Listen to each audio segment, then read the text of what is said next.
তিনি অবশ্য প্রথম শট করবে আলমগীর ফুটবল একাডেমির হয়ে। এই মুহূর্তে শট করছেন জুয়েল এবং গোল হয়ে গেল। 5 নাম্বার জার্সি পরিত ফুটবলার, তিনি অবশ্য শট করবেন গোলবারা ক্লাবের মামুনুর রশিদ মোহন।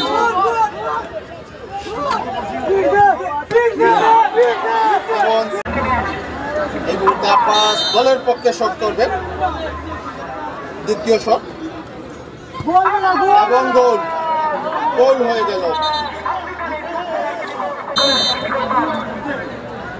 দলের পক্ষে দ্বিতীয় শট করছেন 8 নাম্বার জার্সি পরিত ফুটবলার এবং গোল হয়ে গেল। দারুণ শট করেছেন আশরাফ,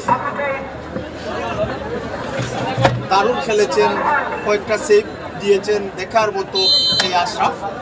দেখা যাক, এই মুহূর্তে শট হয়েছে এবং গোল হয়ে গেল।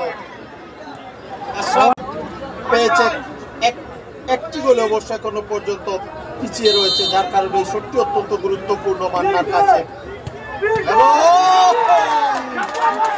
হয়ে গেল। আমি বলেছিলাম এই শটটি কিন্তু মান্নার অত্যন্ত গুরুত্বপূর্ণ শট। আশরাফ, দেখা যাক, এটা যদি গোল হয় তাহলে কিন্তু জয়লাভ করবে এখানে আলমগীর ফুটবল একাডেমি। এবং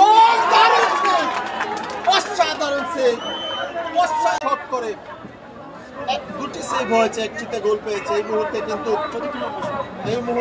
চতুর্থতম শট করবেন জামালগাঁও এফসি।